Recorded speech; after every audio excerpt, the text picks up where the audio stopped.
This podcast may contain disturbing content for some listeners. It's intended for mature audiences. Listener discretion is advised.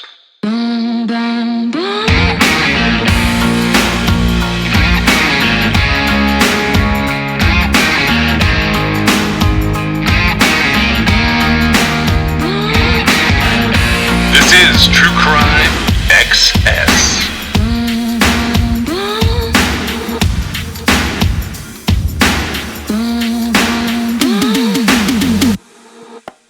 So we haven't done one of those sort of true crime roundup things in a while where we do an episode and kind of talk about 3 or 4 different cases. We're going to have a couple of those now that we're going to do, and this is the first one. The main reason is just kind of to catch up on news. I noticed that everybody went crazy with the Long Island serial killer news, so that's going to be a while before I can sift through that enough to make any kind of a story. There was one interesting tidbit in there. Did you see that his brother had a homicide arrest? Is that his brother? Yeah, that's his brother. That's the Craig, the record that I sent you from New York. Yeah, I saw it. I guess I just didn't realize that was his brother. And so he was charged with criminally negligent homicide? Yeah, it looks like it's out of New York. And if I'm reading everything appropriately, it's in the 80s. But I was setting up the episodes here, and there's so much stuff flying around about this. I actually had to unfollow some places for a minute. I was like, I'll come back and catch up on all the riffraff gets sorted out, because now everybody's talking about Long Island serial killer because he kind of has the name and a face. And when that happens, people go a little crazy for a while. And I don't know, I did the first episode the first day after we got a heads up that was all going down. It's interesting because, and I've talked about this a little bit on here before, I get a lot of people who message me true crime information, like the Zodiac comes up. One of the cases that I'm pretty active about, personally, and I do some social media related to this case, is the Eastbound Strangler. I had a couple of people that I had been talking to for a very long time about Eastbound Strangler's case. And one of the questions that's always come up on web sleuths, social media, Reddit, were those two cases related? The Long Island serial killer, in this instance, the Gilgo Beach Strangler is what I think they called him, or the Ripper was what they called him at the time. And were those related to the Eastbound Strangler? And I don't think they're going to be. I don't know if there's something going on there. I'll say this. From the bail application episode that we did, because that's really what we were talking about. That's the information that was for sure in front of us. It felt to me like they were being real narrow in how they talked about victims related to any of this. So when I was able to look at that, I can go, well, I think right now the authorities are simply leaving out anyone that they're not pretty sure is this guy. And I mean, they weren't speculating at all, except for Maureen, who I felt like they already have a pretty good case. I agree with that. I feel like they had enough for that. And, we have no idea why the grand jury didn't indict him, or perhaps they didn't present her to the grand jury. We don't know. We had one, this is your source, that's about the brother. Now, this is the New York Post thing, and it came out of all of this. I just find it fascinating when family stuff gets talked about. This is a true crime though. And I felt like leave the kids alone, leave the wife alone. I couldn't really pass this up. I don't feel like it warrants being left alone. It's actually a thing, but it is a very different thing. Yeah. So Lee Brown, Selim Alger, and Joshua Rhett Miller over at the New York Post put together an article that popped on July 14th. It's a pretty brief description of what's going down, but I did find it interesting. This is about Rex Heuermann's brother and what happened to him a very long time ago. The title of the article is Rex Heuermann's brother Craig killed police captain in 1988 crash while coked up. The younger brother of suspected Gilgo Beach serial killer Rex Heuermann killed a New York police captain in a drunken crash in which he was also coked up. Craig Heuermann, who's 57 now, was 22 in 1988 when he crashed through the central median of the Southern State Parkway, close to the Massapequa Park home where his brother still lives. He slammed head-on into a car driven by City Housing Authority police captain Winyan Buskey, who was 51. He was pronounced dead at the scene, according to a Newsday report at the time. So Buskey died. Heuermann was hospitalized. He had cuts on his face, and then he was released into police custody. He later pleaded guilty to criminally negligent homicide and driving while intoxicated, according to a ruling in a lawsuit that was filed by the victim's family, Winyan's family. Craig Heuermann was going about 61 miles an hour during the 9:25 a.m. smash-up and was already in an intoxicated and coked-up condition at the time. This is from Judge Frank Rossetti, who noted the police findings in the lawsuit case. The findings were used to dismiss a lawsuit that sought to blame the city and city officials for the conditions of the road that locals have dubbed Blood Alley. So the family of the victim was suing based on the conditions of the road. So we get a little tidbit of what's going on in the criminal side of this from this lawsuit that's been filed and that these guys at the Post have dug up. The argument that the state should have reasonably foreseen such a driver is simply without merit. That's Rossetti's ruling in 1993. The cause of the accident was a negligent driving by an intoxicated driver. And he's talking about Craig Heuermann. The evidence showed that Mr. Heuermann had a blood alcohol level of 0.20, which is twice the legal limit at the time, and a blood cocaine level of 0.05 milligrams.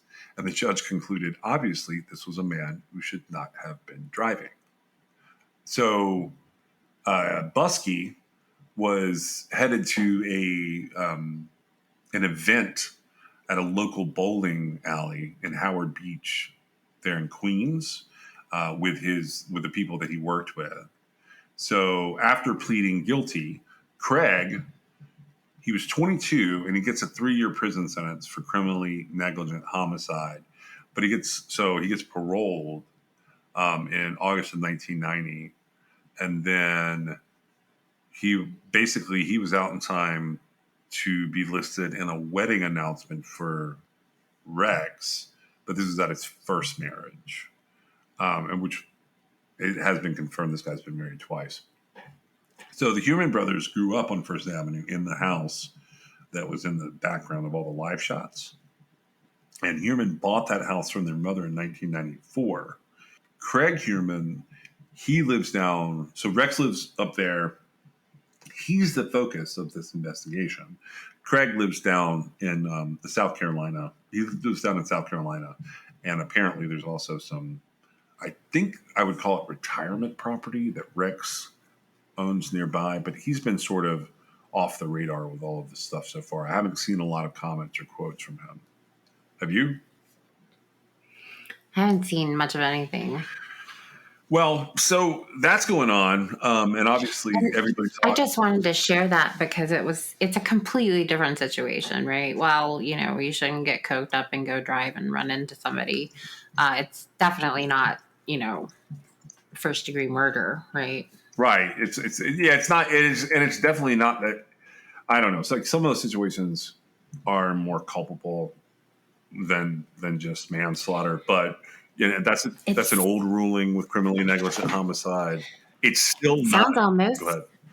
It sounds almost like he lost control because of water issues on the road.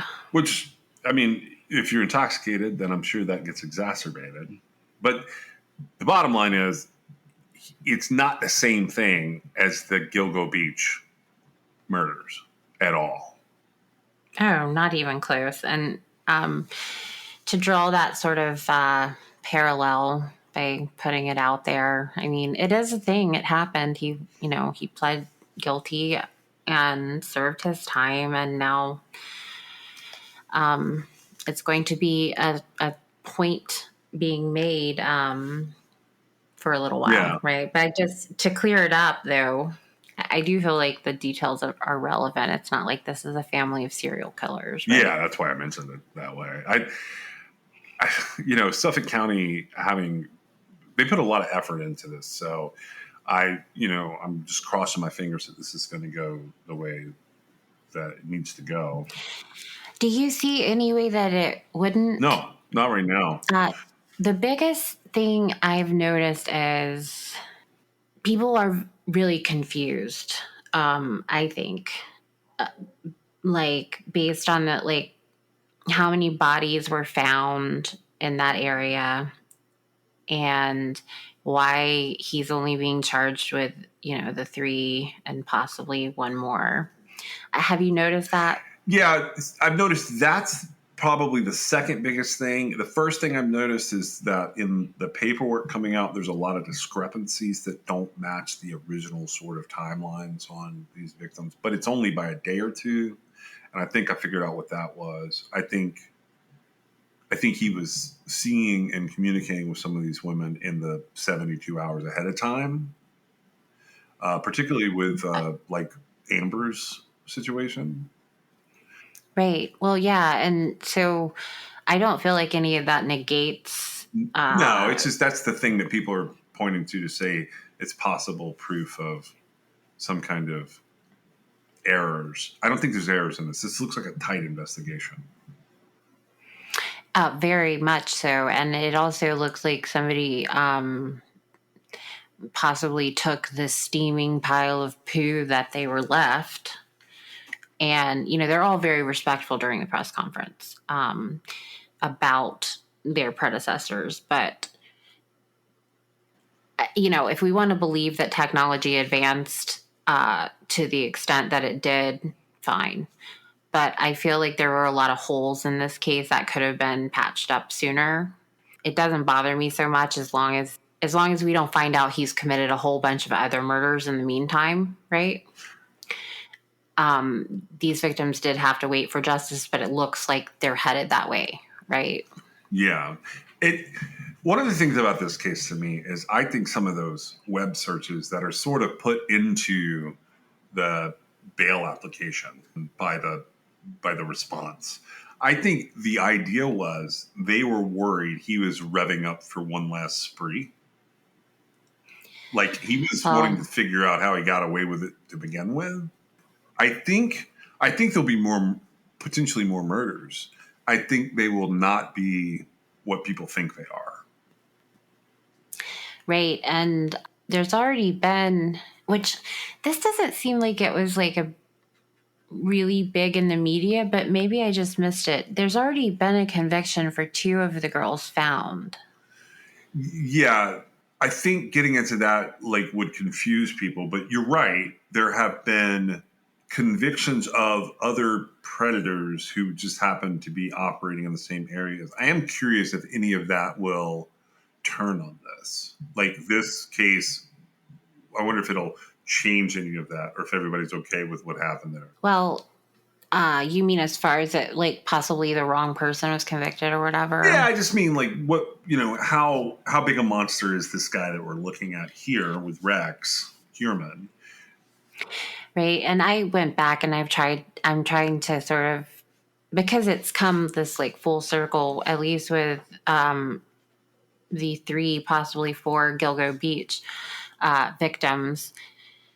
I've gone back through sort of my take on the case, and I remember saying I don't think there's 15 different serial killers using this as their dumping ground, right? Right. But I can't even get a good handle on how many bodies were actually found there. It is a garbled mess. Yeah, I've been sharing with you some of the different things people are trying to do to sort of, I know it's to be helpful, but people are making Google Maps where they're documenting every unidentified person, every missing person that they. Was that specifically for Lisk?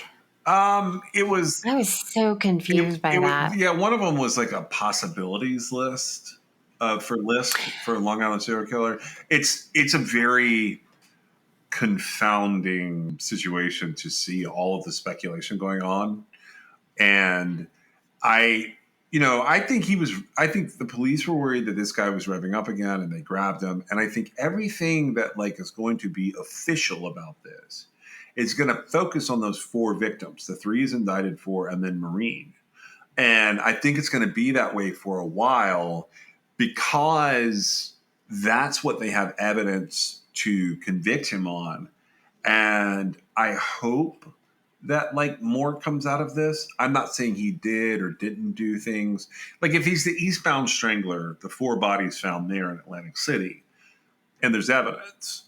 I think because my understanding of that case is there's DNA evidence. There would certainly be, if they kept it, there would be some technology evidence from back then.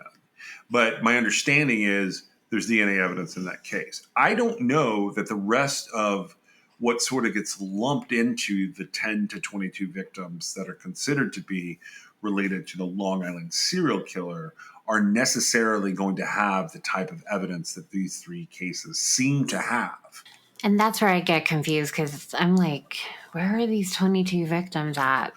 And there are. I noticed that like even Suffolk County has sort of juggled around the website. I get what they're doing.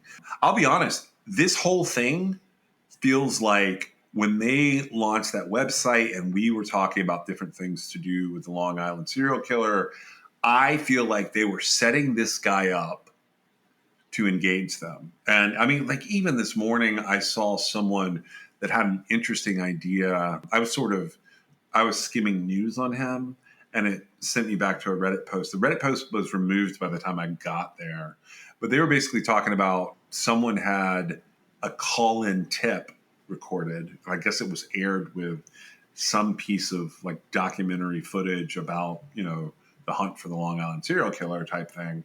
And they said it sounded like this guy. So I think technology wise, they had enough on these victims, these 3 or 4 victims here. Because I think he's good for all 4. I know they haven't got him on that last one. I actually felt like they had him on it, but that's just me. I think these 3 or 4 victims might be all we get for now because that's where all the paperwork is pointed. That's where all the evidence is pointed. And I don't know that people understand from that really long episode we did about him. I don't know if people understand how much effort went into this to do what you said, which is sort of pick up the pile of evidence and go backwards. That is incredibly difficult. It is so hard to put all that together. Right. And, we say all that, but what ultimately changed, I think, were the investigators and their tactics. The evidence didn't actually change, right? No, I don't think it changed as much as like it was viewed in, like you said, either with new tactics or a new light. But ultimately, the way I ended up sort of breaking it down was somehow, and they're so vague about it in the press conference, but I don't really know exactly what happened. But, they did Amber Costello will ultimately be his downfall because of the witness that participated in the ruse, right? Yeah. And the fact that they saw the Chevy Avalanche, right? That all went together. That and the description of him was really and the description damning, of him. And when they started, and I don't know what database it was, right? But I will say that there are certain things happening there when you get information, right? And you can sort of piece it all together, right? Because they were able to pinpoint like who all drives a Chevy Avalanche. Anyway, ultimately it comes down to DNA matching, and that's where it's at, right? Yeah. The DNA matching is where, you can't turn back time on it because literally nothing, you can't fake that. You can't undo it once it's done. And it's what led to them being able to move, the investigators being able to move on making an arrest. Yeah. And I will say this, the amount of media coverage on this, I was able to watch his arrest. Did you see the video of his arrest? I did. I'm absolutely fascinated by that. So I called the episode that we put out "The Orcas of the Island." Do you know why I did that? Because I don't always tell people like why I title things what I title them. Actually, I don't. I know that an Orcus is a. Well, I thought it was a hell demon, but I'm not actually sure now that you've said that. So the word ogre and the word Orcus sometimes get sort of conflated if you go back in time through literature and poetry. Well, there's this whole Isle of Man story about Orcus that people can go and read. But ultimately, the person who was like guarding the underworld at one point, he's sort of been lost with like Pluto. But in Roman mythology, Orcus was just basically described as Shrek. And he enforced bad contracts. And I sort of put that in there because I'm wondering, like, did this guy just see but tons of prostitutes, and the ones that like he felt like had wronged him, he went after them and killed them, and that's why we're only seeing the 4 victims on this list? I don't think that's the case, but I wanted to throw the idea out there. It's possible that there was. We have the example, right, of Amber Costello, her Amber's acquaintance. Right. I don't know who it was. I don't think it was her boyfriend, but maybe a roommate or an acquaintance or whatever, rolling him, is what you said, which were, they essentially stole money from him. And, the guy, he looked like a washed up middle-aged dude answering Craigslist ads. He looked soft, yeah, except for the size. He looked soft. And I feel like that could have been sort of a point of contention, probably his entire life. I don't know. But when, you've got these tiny girls who, they hold the power with their Craigslist advertisements or whatever, and he's trying to partake of their services and they're taking advantage of him or not. I mean, I don't know what happened. We do know that Amber ended up going back after he was like, that wasn't a nice thing to do, right? And then she disappears forever.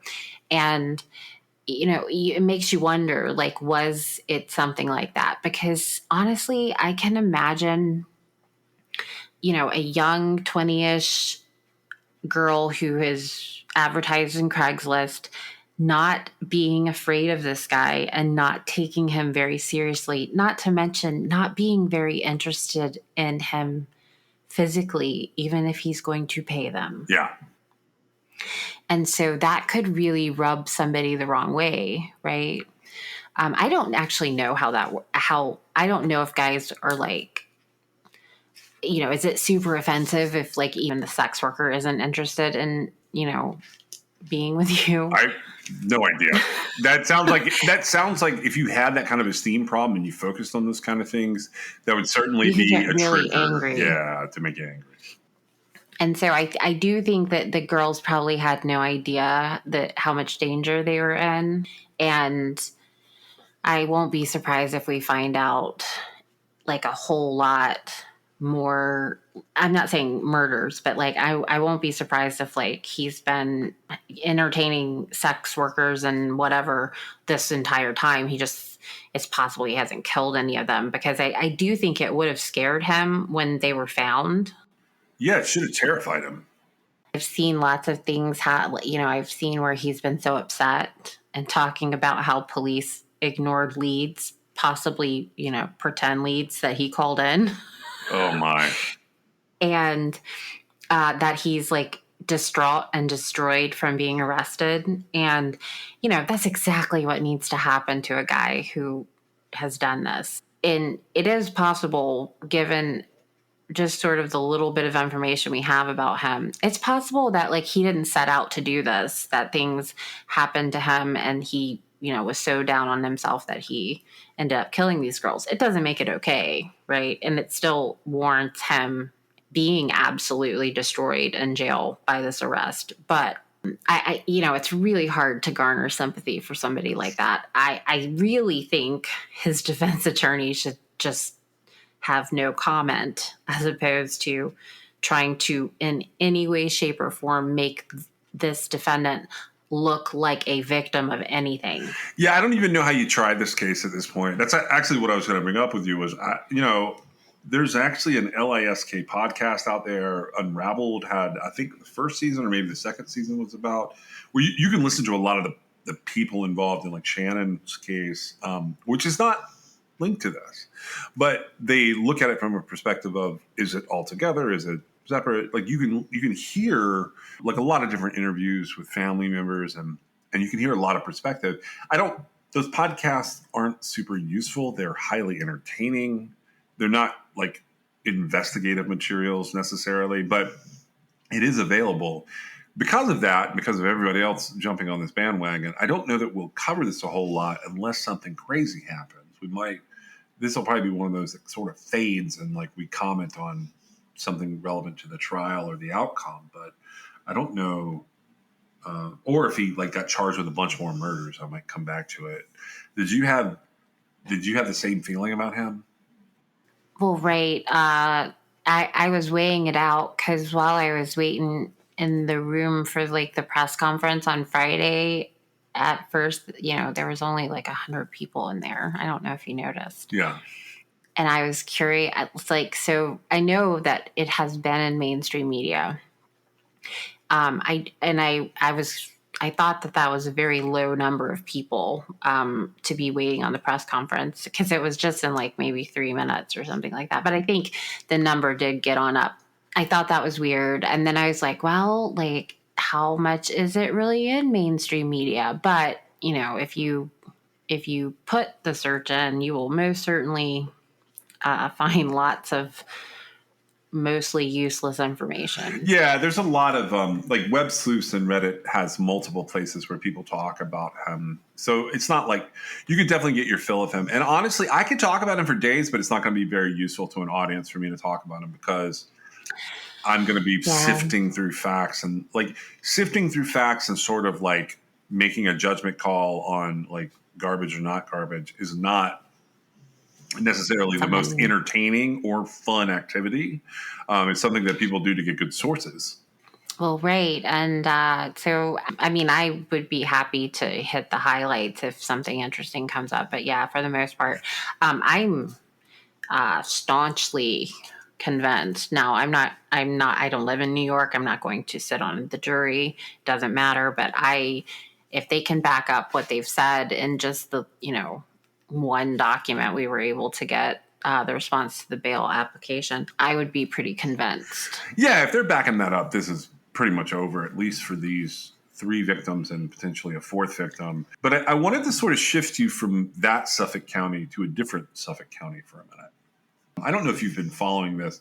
I know you've looked at some of the stuff I've sent you, but I wanted to ask you about this because this is like another weird old cold case, but it's very difficult for me to understand it right now. So I'm gonna open with an article that really comes out of ABC News, and this is Suffolk County, Massachusetts, because why not? The article that I am pulling from is from July 13th. ABC had it on their main page. Nadine El-Bawab, Ashley Phillips, and Miles Cohen all contributed here. This is wild to me because there's just bits and pieces of this that are coming together. Is it brand new? And the crimes are from 2007 and 2008. So there's some similarities to what we're talking about here, timeline wise. This is about a guy named Matthew Nilo, Nilo. And here's this article that I'm focusing on just has this to say, and then we'll talk a little more about this is sort of all encompassing. Authorities questioned serial rape suspect Matthew Nilo back in July of 2008 about a suspected sexual assault after he was arrested for marijuana possession in Boston's North End. That's according to a spokesperson for the Suffolk County District Attorney's Office who's talking to ABC News. Nilo was arrested July 12, 2008, around 4 in the morning, according to a copy of a police report obtained by ABC News. There's no mention in the report of a suspected sexual assault. The official from the DA's office told ABC News it was their understanding that Nilo was questioned back then about a sexual assault in the area. That spokesperson gave no further comment about this. Nilo is a Manhattan attorney, and he is accused of a string of sexual assaults against women in Boston 15 years ago. The alleged attacks occurred between January 2007 and July 2008 in the Boston neighborhoods of Charlestown and the North End. And this is where Nilo was living at the time. That's according to Suffolk County District Attorney Kevin Hayden. So on Thursday, so this is like going to be July 13th, Nilo was ordered to pay an additional $50,000 bail on top of $500,000 cash bail he had already posted from a previous arraignment. He denied the latest allegations for which he was arraigned Thursday in a statement released by his attorney, Joseph Cataldo. Now, Joseph Cataldo says, I have not received any discovery on new charges, but I have concerns that Commonwealth is piling on old, unresolved matters. As for the collection of my client's DNA, we will be filing a motion to suppress the illegal seizure of his DNA, which was done without a warrant. He was formally arraigned Thursday after being indicted by a grand jury on June 27th for multiple charges, including rape, after allegedly attacking 4 women in 2007 and 2008. The charges included 1 count of rape, 1 count of aggravated rape, 3 counts of assault with intent to rape, and 2 counts of indecent assault and battery. Now, Nilo was in court with his fiancée. He'll remain free for the time being, but he's on a GPS tracker. So he can return home to New Jersey where he lives. He's working in New York. He lives in New Jersey. These crimes are from Boston. The additional bail came after he was arraigned earlier in June for attacks on 4 other women in Boston. So that's, by my count, 8 women. So it sounds like. That's the way it reads as far as this goes. So what do you think happened with this? Well, in this, they talk a little bit about him. He had been charged already with 3 counts of aggravated rape, 2 counts of kidnapping, a couple of counts of assault with intent to rape. There was another count of indecent assault and battery. He's pled not guilty to all those charges. He got out on bail on June 15th. His next court date set for September 14th. Trial is scheduled to begin June 25th, 2024. He was first arrested in May on all of this. So this is all kind of brand new. These are really old rapes. What do you think led to his arrest? Well, it says he was led to his arrest or led to his discovery as a suspect. Because right now I think those are 2 different. What do you think led to his discovery as a suspect? Well, it's genetic genealogy, according to what I've read. But they had to have wanted to. Oh, I see what you're saying. So, because they had the samples from the girls. Yeah. So they had samples. So these are all living victims. So that makes this a little complex to talk about because we want to be really respectful of how that. We won't name any of them. Yeah. He's first arrested in May in connection with these old rapes in Boston. It's said that he was identified using investigative genetic genealogy or forensic genetic genealogy, whichever set of initials you want to go with, either IgG or FGG. After he was identified as a person of interest, law enforcement put him under surveillance. And the FBI started collecting things from him, utensils and drinking glasses, particularly this one particular corporate event. He says he didn't do it. And Cataldo says he didn't do it. And that there'll be both a legal and factual challenge to this case. This is interesting to me because these victims are alive. It is interesting. They have some evidence that he had been arrested around that time, right? I imagine that somebody has probably made some sort of identification off of the record there, right? I'm guessing so, yeah. Or whatever. And they took and I imagine it's because there's such a series of them, 8 cases. One of the victims was attacked twice, which is just horrendous. She was attacked twice, 11 days apart. Yeah. By the same dude. And now a factual challenge. Okay. The legal challenge I've seen. So I wanted to talk about a little bit of the commentary that I've seen about this. People, for one thing, as far as the court of public opinion goes, this guy's already convicted. I mean, it's not good to have be accused of attacking 8 women, right? Yeah, and they're raking his fiance over the coals too. Like, it's interesting. Like, I've never seen this much commentary about like. Well, and Go ahead. honestly, if you had a fiance that, I mean, because he was initially arrested in May, and now we're in July, and we're talking about things that happened like 15 years ago, right? So you wouldn't really want to be engaged to somebody that dropped you that fast, right? You got to kind of see how things play out. Now, it's unfortunate because the attorney, I feel like, is just going through like defense 101, right? Which is, there's not a crime. And then if there is a crime, my client didn't commit the crime, right? They're challenging the factual basis of the collection. I mean, they're challenging the legal basis of the collection of his DNA, right? Which is going to fail because it was a discarded sample, right? What I noticed was people are saying, that is a flimsy legal argument. That the appropriate argument is to say, it's not my DNA. We have to keep in mind the parallel roads here, right? And those roads include things like when you're a defense attorney, you have to give your client the best defense possible for the circumstances, right? Just because I know it's probably going to fail, it doesn't mean an attorney shouldn't challenge it, because not only does it bolster the defense you're giving your client, but it also gives a court that they're appearing before the opportunity to bolster their stance on it as far as the Fourth Amendment requirement on DNA. And so it goes both ways. When a defense attorney is saying, I don't want the seizure of my client's discarded DNA on this glass that, they seized, it was unconstitutional. Well, while it bolsters the defense, the defense attorney is giving the defendant, the court can also say, well, no, that's perfectly reasonable, right? Yeah.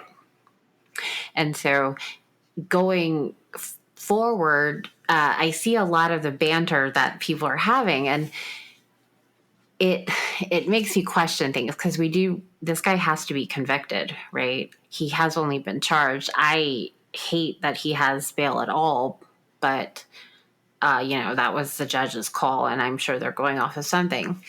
I don't see a way out for this guy. Do you? If he had a twin, I could get him. Okay, I could work him all the way off of. Yeah, if he had a twin, I could get him out of this. So that's it. That's the only way I can think of, unless there's some kind of craziness going on here. Well, and it's kind of the volume rate of victims. He can't claim all of it was consensual. Okay. I want to address that for a second, because I've seen that going around. And there's multiple sources on this. Law and Crime had it. Boston Globe had it. And I'm sure if you go digging, you can find it in the tabloids. This is important related to this case. And first of all, do you know how they took him into custody? I don't think I do. They used a sting, like a note sting. They said they sent a note saying that he and his fiance had a package to pick up that wouldn't fit into the mail boxes that they have, and they needed the two of them to come down and sign for it. That's what they did to get them out of the building, and then they arrested him. And I'm sure they go to, they do the whole thing where there's an arrest that takes place. They lock her out and they do a search of the house.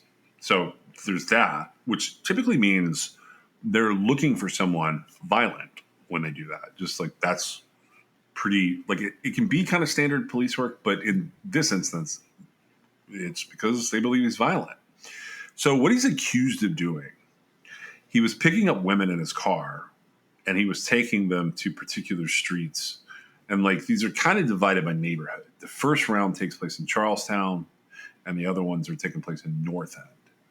So the first victim in August 2007, she says that she got into the car with someone she thought she knew, and he told her to shut up and that he was going to kill her and that he had a weapon. The second victim says that he had a knife and he held the knife to her, threatened her with the knife, and raped her. The third woman was panhandling, and a man said, "I'll give you some cash if you want to go over to the same street in Charlestown." And so he drives her over there. She runs. He grabs her, tackles her, and according to her, puts a gun in her back and then rapes her.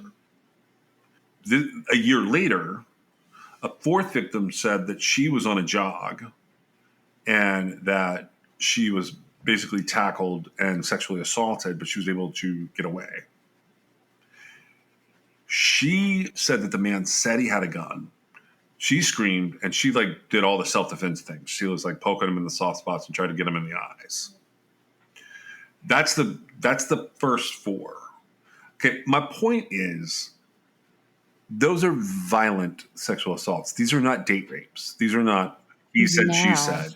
This is a stranger picking up a stranger to assault them. Well, right. I was just saying from the perspective of the DNA, right? Yeah. I'm just throwing that out there because people seem to think that this is he was in college, those girls, blah, blah, blah. That's not what's happening. Oh, no. Yeah. They reported they had a rape kit done. They reported the incident. And so the only way this guy can say it wasn't him based on the evidence, right? The DNA evidence is if he would have had some sort of consensual encounter with them that wasn't part of the incident that they're describing, right? Yeah.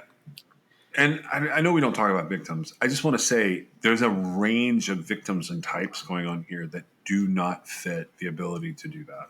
Right. No, I don't have any doubt. I just don't see that's how damning DNA evidence is, right?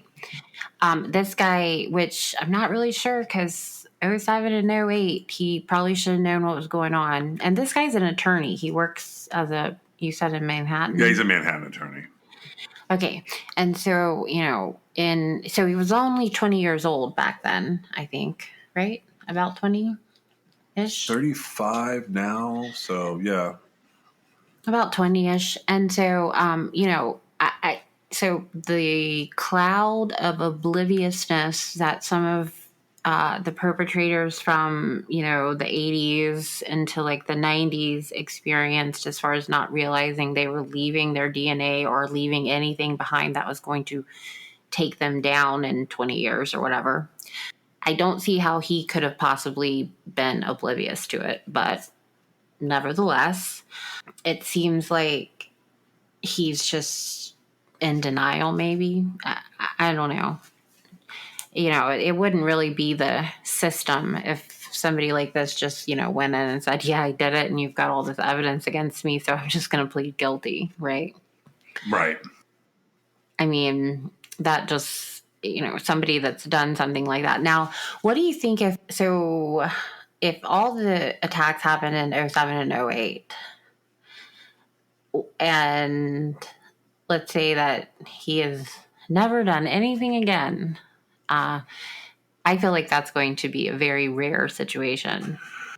Just kind of off the cuff, he sort of strikes me as someone who might be a little bit of a, angry incel or something. Yeah, but he's engaged. He is now. But I'm saying back then, we don't know, what was making him do this.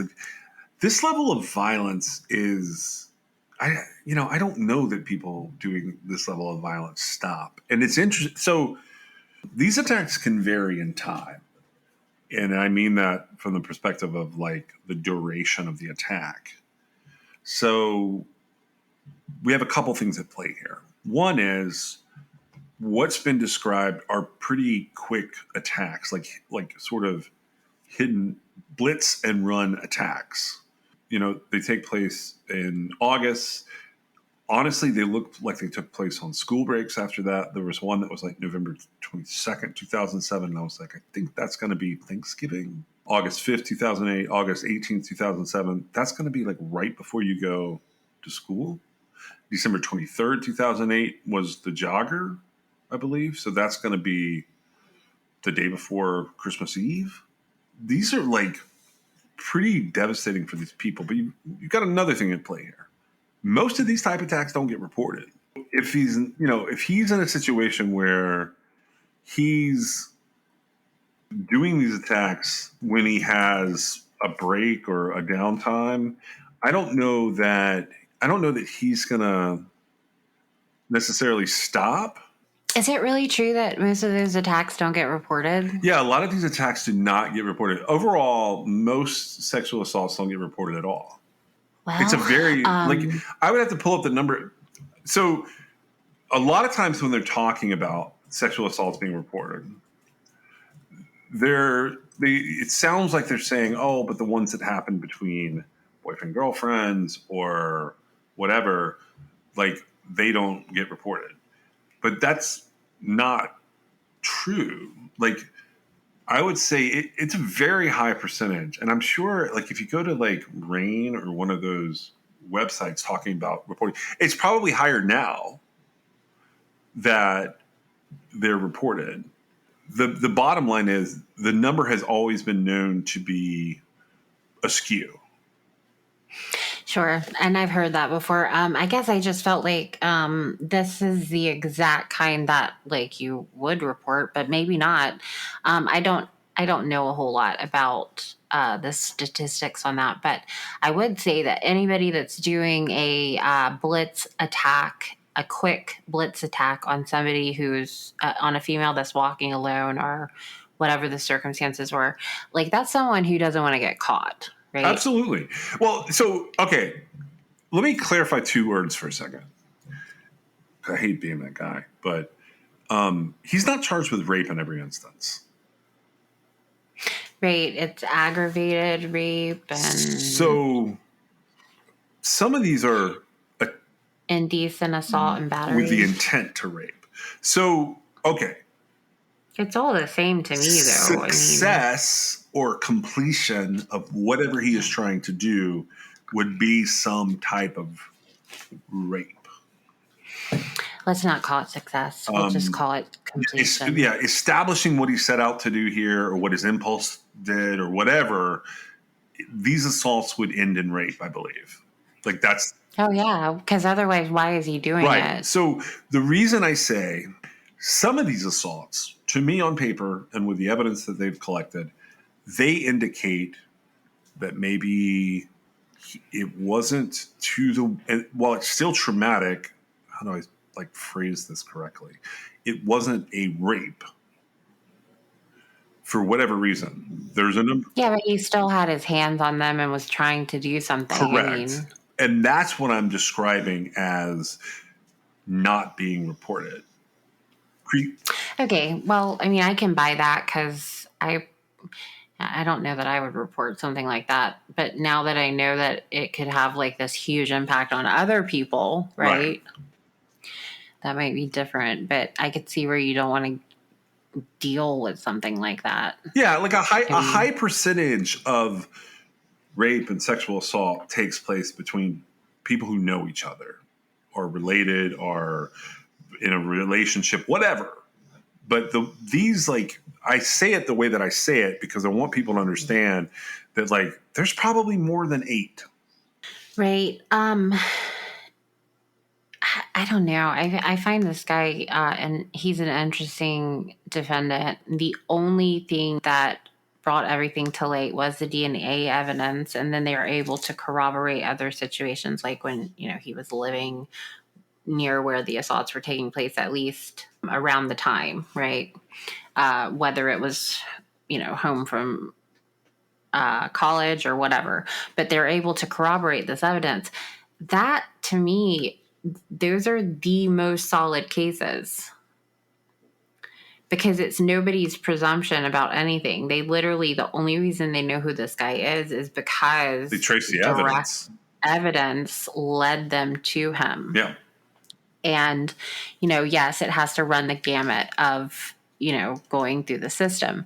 But, he's not convicted yet. And the sheer number of victims, it kind of points away from him having any sort of defense that a jury's actually going to buy. Oh, I think you're 100% right. Yeah. But I don't know that the arguments that are put forth about, the Fourth Amendment and whether or not his discarded sample was a violation of his constitutional right to be free of unreasonable searches and seizures is interesting to me. I've always said that just because, so nothing about taking somebody's discarded sample of DNA changes whether or not they commit the crime, right? Correct. Like nothing about that.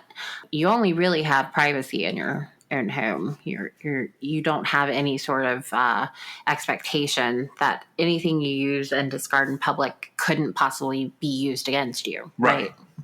That shows the level of confidence, if he is in fact guilty, that he was operating at, right? Yeah. Because he wasn't concerned, clearly. And on the parallel roads that we talk about, a truly innocent person would submit DNA to prove that, there's been a mistake, right? Yeah. And so it wouldn't be this argument, but it is, it is a necessary part of this. What do you think about that particular issue? Do you think discarded DNA should be fair game? Yeah, so I actually had some questions about how they did it here. But yeah, generally speaking, I feel like discarded DNA is going to end up being fair game. It's protected that way. Look, as much as people can say the Fourth Amendment has meaning, which is, I think that's a quote in somewhere in here, the citizens of this country would be shocked and offended if courts were to permit warrantless searches, seizures, and analysis of their DNA without the government first securing a warrant. That came out of Cataldo here. And his point was, and he actually, I don't know how this is going to go. Depends on how private the event was, actually. Well, if they had consent from a variety of other factors, whomever owned the glass, whomever owned the building the event was held in. Yeah. See that, who has the right to privacy? Well, really, the right to privacy, even though it was a private event, it sounds like it's at least a semi-public venue. Right? That's what it sounds like to me, yes. And so, see, that doesn't really apply unless, one person owns the venue. But if they had that one person's consent to seize anything in the place, right? The cops wouldn't have been there seizing things without somebody's permission. Right? Oh, I totally agree. Yeah. And so they had the appropriate permission. Now, does that mean everybody has to go around sanitizing the glasses they use out in public so police don't get their hands on it? Or maybe don't commit the violent crimes. I was going to say, as long as you're not concerned that your DNA is going to pop up in a violent crime, every single crime that's committed, that's reported, that is taken seriously at this point in time, and for years and years back, they're going to be solved. A lot of them are. A lot of them are. People are not going to be getting away with this. And so I guess you can do whatever you want, but to the extent that I guess he just thought that it would just never be linked. I can't get into the mindset of somebody like that, but I'm sure it was shocking, right? Because it has been so long. It really has been. And there were descriptions in the different things that I looked at. There were descriptions of how this all went down that were kind of strange. He was wearing gloves. He was, I don't understand a sexual assault where the person is wearing gloves because, anyways, there's obviously going to be contact of another kind. You didn't think that all the way through, huh? Didn't. And he's an interesting example of technically, and this all comes from a grant, by the way, that, you know what I'm saying? This was they gave him money. Yes, this is a grant being done to do a backlog of these old sexual assault cases where there was DNA evidence. Largely, I noticed several of these victims, they did not have his DNA in a SANE kit, like a sexual assault forensic kit, did not recover his DNA. Where they recovered his DNA was from articles of their clothing, like their pants and their, I think, pants and blouse, which is something that's come up more recently. And I assume that I assume that these cases had all been put together already before the genetic genealogy happened, because they would have had a similar profile, right? Yeah, they would have. So these would have looked these, believe it or not, these types of like blitz and run violent attacks with a sexual nature and a weapon, those are kind of rare. They are rare, and there weren't that many happening, and this would have stuck out. Yeah, and particularly when it's like I totally understand that they happen, but side of the road grabs like this are weird. Changing the weapon means he probably read about himself or he was graduating because and I bet if they dig into him, it was not a real gun. He like I can see it in his face that he's carrying around a BB gun with a that looks real. Or just saying he has a gun. Well, I think one woman described seeing a gun. Like there's a victim that talked about this case on one of the morning shows, and I don't know which one it was. I heard her talking because sometimes in my house I play that for my wife getting ready in the morning. She likes to listen to, I don't know which one it is, Today or Good Morning America or something. So I heard it, and then I went and watched it, and she was describing a gun. She's very credible, talking openly on the show about it. She was like, you could see in her face that like this has been a terrifying experience with her. I think she was one of the 2007 victims. She described him having a gun, like pulling up next to her in the car. Because a couple of these were like 20-year-olds, 23-year-old girls. In fact, I think a couple of them were like coming out of their high school reunion at 2 different times. He managed to get people who were at their 5-year high school reunion. That happened where I saw her talking about it. And then there was another victim who described him. She tried to get away from him, and he had a gun and like I want to say stuck her in the back, or like like if you do that again, I'm going to kill you type thing. Right. Because he was saying those type violent things to multiple victims here. Right. I have a gun, and if you don't do what I say, I'm going to kill you. Right. And some of these victims are fighting back. So that's the other place that DNA is going to come from too, is like when you engage someone like this and you're touching each other, if they take your clothes during the SANE exam, even if there was no actual penetration, it was just like one of these weirder intent. Right. Yeah. And I say that because this is like the worst thing to describe to people, but like sometimes people doing this type of crime have already been masturbating. And by the time they get to the nerve of like grabbing the person, there's already touching with DNA fluid on their clothing and their hands and their body. The offender has it on him. Or it quickly happens that he gets it on the other person. So I'm not excusing it or calling it like any type of minimization thing, but it's a different type of crime that happens very, very quickly, like seconds. And capturing the evidence from that is very complex. Well, right. And, it's DNA isn't a lot more than just semen. Right. Right. It is. But most of these were semen cases. I do want to point that out. And to the extent that the elements of the different crimes are going to have to be proven, right? As far as, the rapes versus the aggravated rapes versus the assault with the intent to rape and all the other things, it's possible that the elements of the crimes won't be all met. Right. And so that has to go through the system as well. But I also think, so this was grant funded, and, they did have to do genetic genealogy to find him. And that, that's taking the case to a whole new level. I feel like cases are prioritized when funding is received that address, larger scale cases like this one, where there's several victims, right? And that makes it, like all cases would be worthwhile to do it, but they're just trying to allocate resources as best they can, right? And so in a situation where, funding didn't happen, if touch DNA wasn't more of a thing, because we don't know, you said they were all semen, right? I think these were largely semen. Well, let me say it this way. I believe the first 4 assaults were linked by some kind of semen.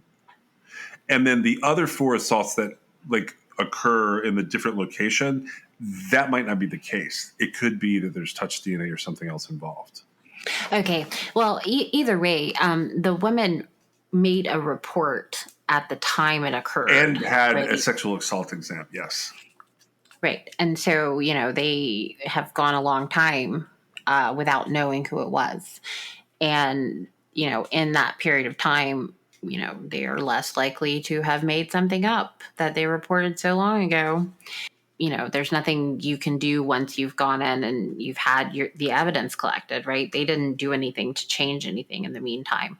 And so I think that he would have gone unchecked, uncaught, the funding not been granted, and had he not attacked so many women. And so there are variables there that sort of, they had to all come together and work out in the victim's favor, right?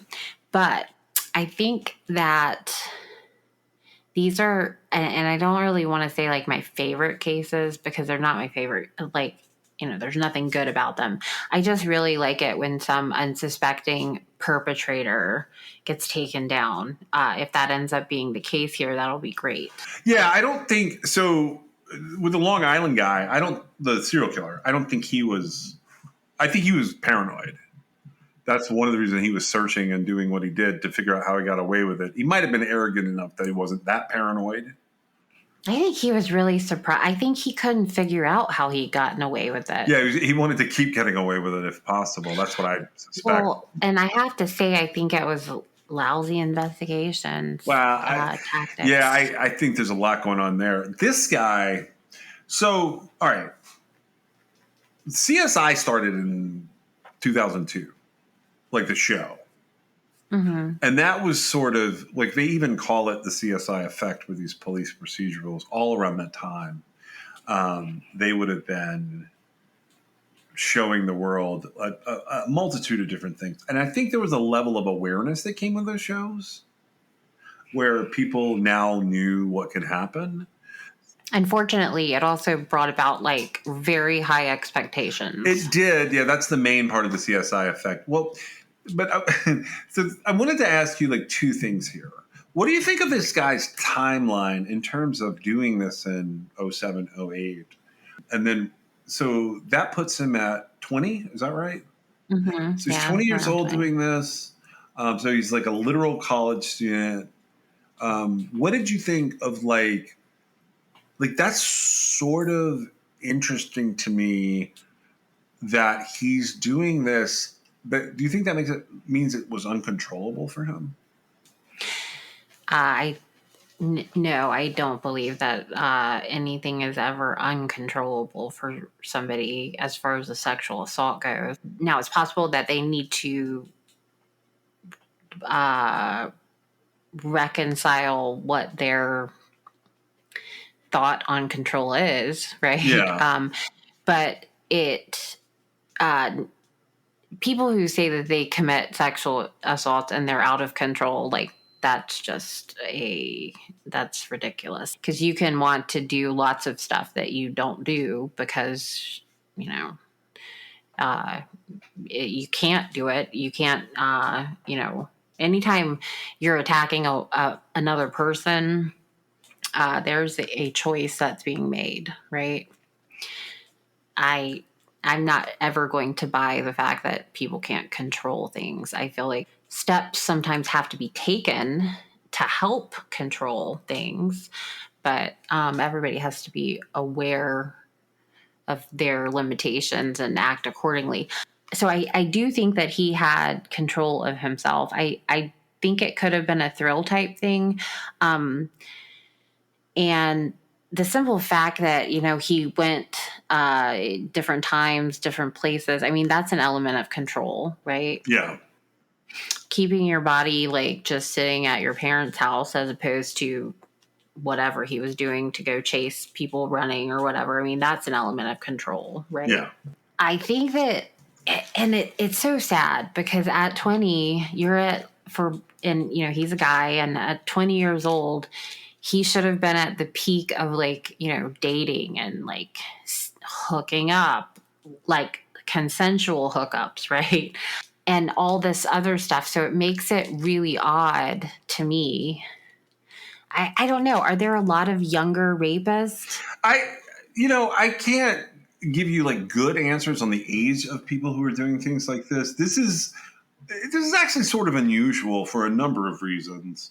One, in that, he's 19, 20, 21 years old doing this because, this obviously took place a very long time ago. He falls into this rare time. I brought up the CSI thing because I think a lack of punishment for people doing what he is doing means that they continue on. I do often wonder if they escalate. I don't know what we're going to find out more about this guy. But I wanted to say this. What do you think of like him being an attorney? Now, given he's more like on the corporate side of things professionally, but Well, he had to have. I think that it is entirely possible that this 20-year-old kid committed only these attacks, and then like he gained the confidence. It's sick and it's really warped and weird, and I don't understand it, but it gave him confidence, right? yeah. Perhaps he had a crisis of conscience and decided like, oh, I don't want to hurt people. Yeah. And I'm going to channel this confidence elsewhere. Now that's like the ideal situation. Well, the ideal situation would be that he wouldn't have done it to begin Yeah. with. Something drives people though. And especially depending on how each of the incidents like worked out, he might have not been very successful. Okay. And a lot of times, I think that failing at committing a variety of different crimes can cause them to stop. I don't know if you've ever thought about that or not, but You think, okay, so the idea being they're not any good at the crimes that they're committing, so well, he's got a variety of charges, and like I don't know what order they went in, but like if he was, if he was success or if he completed what he was trying to do, and then he couldn't again, and then he was getting like more and more, fight back or whatever. Because every single time he went after an unsuspecting victim, he had no idea what the response was going to be, right? yeah. And if, it was a mix of responses and he was getting like more deflated than feeling whatever it was he was chasing, doing it to begin with, because you could just as easily, that's like the principle of like why there's punishment, right? Yeah. Is to deter criminals from committing crimes. And so, punishment comes in a variety of ways. And while it's not like going to jail for it, if he got punched in the face a couple of times or, I don't know what would do it for this particular individual, but just any sort of feeling of failure, right?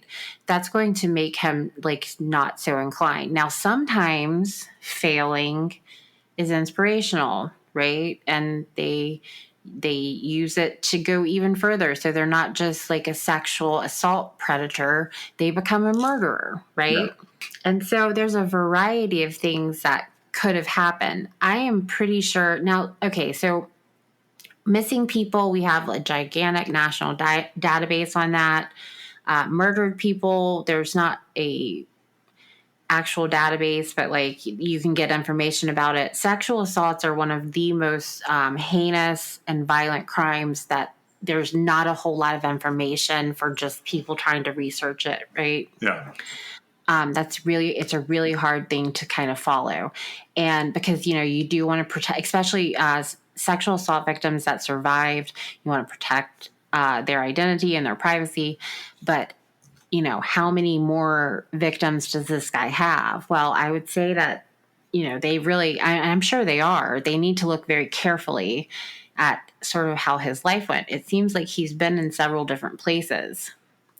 Now, his attorney said something to the effect of they were just piling on. What He said that they were piling on. It's something you and I talk about all the time. Where are they just throwing cold cases at it to throw cold cases at it? And they're like, this element seems to be like that. We can close this case. Right. And so, you don't want to do that. The sexual assault, because we've actually talked about quite a few cases where that seems to have happened. Yes. And, I would be looking for DNA evidence here to be satisfied with it, because it's all too easy just to say, oh, well, that sexual attack, sexual assault was the exact same. Well, I got news for you. They all have the same elements, right? Yeah, a lot of them do. Ultimately, I don't want that to happen to this guy, even though he, it appears he probably more than likely has committed these sexual assaults, and there's actual direct evidence linking him to him. I don't want him going down for a bunch of things he didn't do, because then that person's just walking out there free, right? Whoever actually did it. So I don't know. What do you think there's going to be a trail of victims from, these cases that he's been charged with? So he's at 20, and then 15 years have gone by. 15, 16 years have gone by. Do you think that there has to be a trail in the wake of this? Oh, I don't know that there has to be a trail. So there are elements that there could be a trail. Generally speaking, you would have to look at like his relationships and like what was causing it, and there's a lot of digging you would have to do to figure out what was happening there. Do you think it's possible that this is it? Yeah, this could be it. Like for a guy that's 20 years old, this could be it. I mean, so apparently he did Wisconsin, New York, like upstate New York, New York City, New Jersey, and Massachusetts. There's some California in here. There's a couple of places as far as life and Where he's career lived. after 18 and where he'd lived. So yeah, you could look through there and potentially run across him while testing old DNA. I don't think it's the type of thing like these blitz attacks are going to be difficult to track if they didn't keep evidence, and obviously impossible to track if they weren't reported. I don't, this guy's saying he didn't do it. And like you said, his attorney is saying it's a pile-on. It doesn't feel like a pile-on to me. I haven't seen anything that feels like they're just piling on him. And, I don't think anybody sets out to I don't think anybody sets out to trap someone in a conspiracy. I think it I happens don't out of either. zealousness sometimes. It's kind of rare, and it's generally one respected person or partly respected person at the core of that conspiracy. And I've tried to, That happens a yeah, lot. I've tried to point that out. But conspiracies where you have to have the court and the cops and whatever else involved are like in this case there would have to be some kind of weird genetic thing happening. I mean, I read all the crazy like DNA things now, which I've read about chimeras, which is where you can have a person who has other DNA in their body. I've read about a set of twins that was separated at birth. One was committing crimes, the other wasn't. They were like adopted, and that stuff is fascinating to me. But those are the very rare exceptions. What I was going to say was I have literally read in all the world stuff I can find exactly 2 cases of the twin instances. So there are 7 billion people on this planet. And I've read of 2 instances, and only one, neither one was in the United States.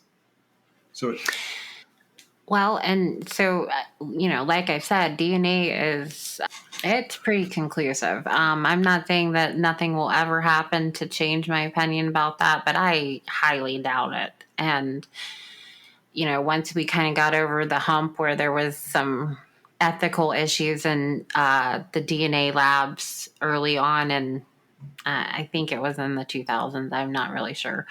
But there were basically people signing off on matches that they weren't actually doing the work on, and so that was an issue for a very short amount of time, and that's all been cleared up now. And it seems to me like the DNA has a they check and they check again, right? yeah.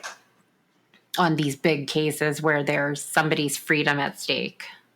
Yeah, I'm in the same boat you are there. It's hard for me to think that DNA will. I'm sure at some point I could see something happening where I had questions about certain types of DNA testing. That's one of the things that has happened is like it's advanced. We're able to test smaller and smaller amounts, which you talk about all the time when different things come up. This is not, I don't think this is going to turn out to be that kind of case. I mean, he's actually got some aggravated rape in here, which means, they have good samples on him in terms of testing.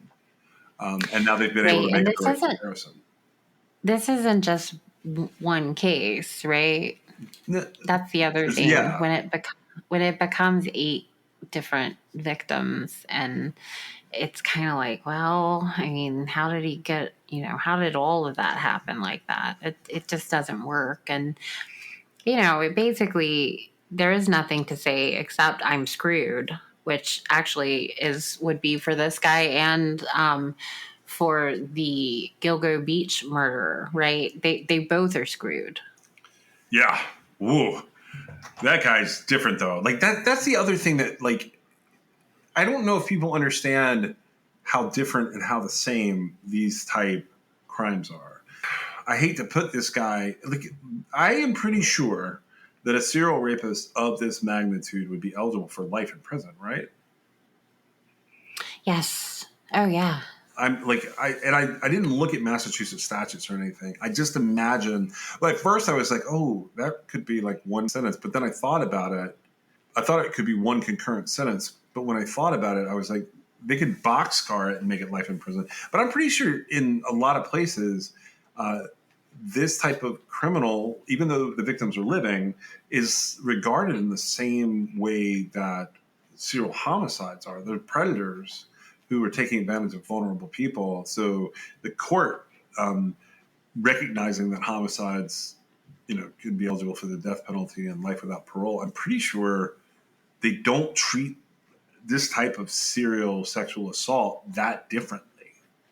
I think it's taken very seriously, especially with such compelling evidence. Yeah.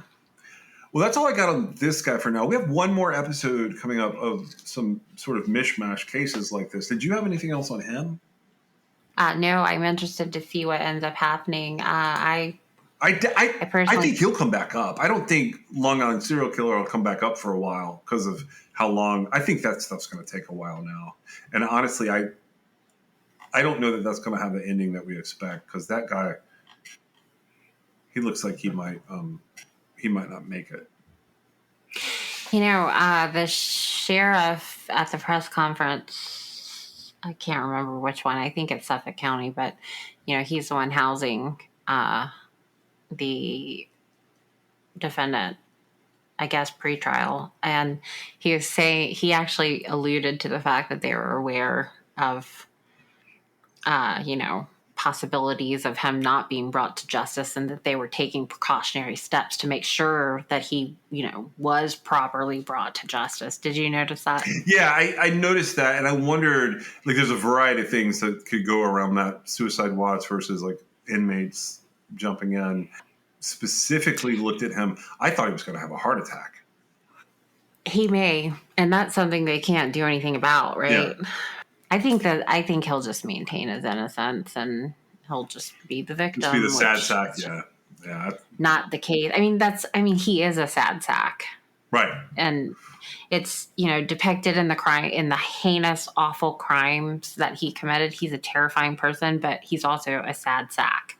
And this guy, Matthew Nilo, yeah, he's the Boston serial rape or serial sexual assaulter, I guess.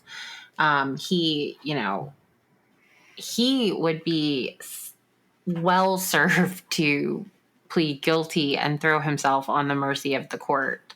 But, I doubt very seriously that will happen. And, just like everybody else accused of anything, he deserves a defense and to be defended in a manner that our Constitution requires. So there's no, so reasonable doubt is overcome if there is any that's presented, right?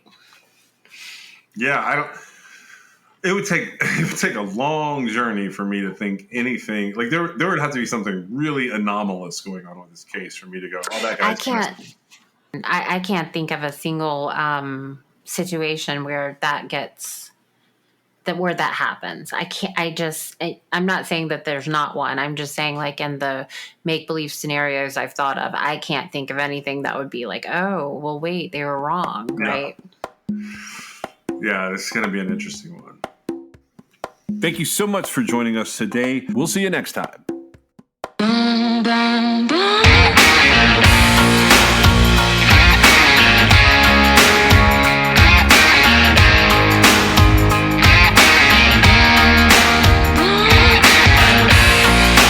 This is True Crime XS.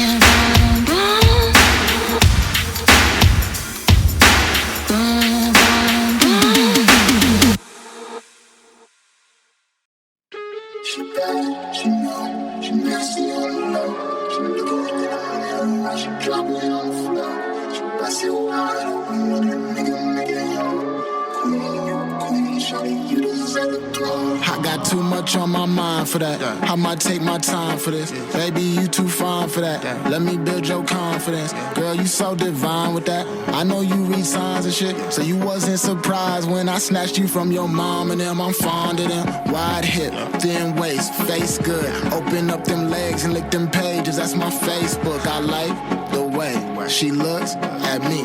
I'm liking the time we spend. She my best friend till she get that D. Hold on, let me sing. Say, oh, she drop dead gorgeous. If you tryna step up to that bitch, be cautious. Rapping in the mirror, putting makeup on.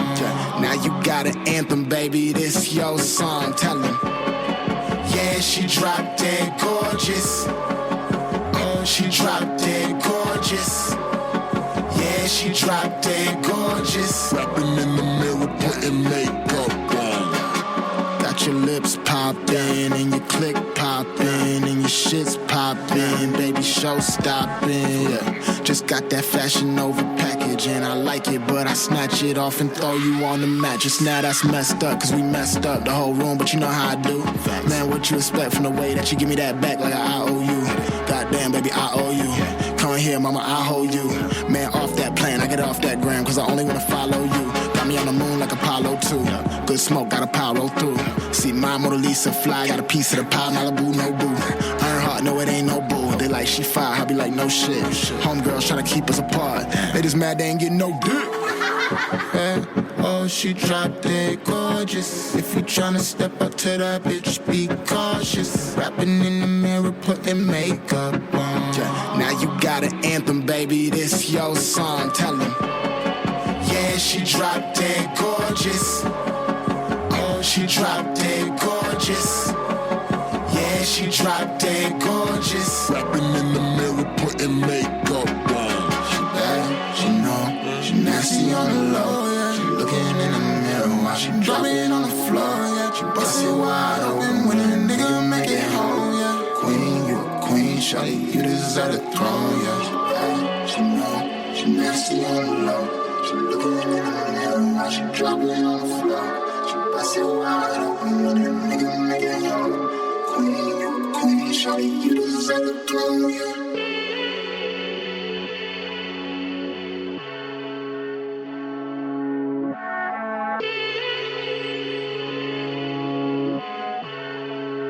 She dropped dead gorgeous.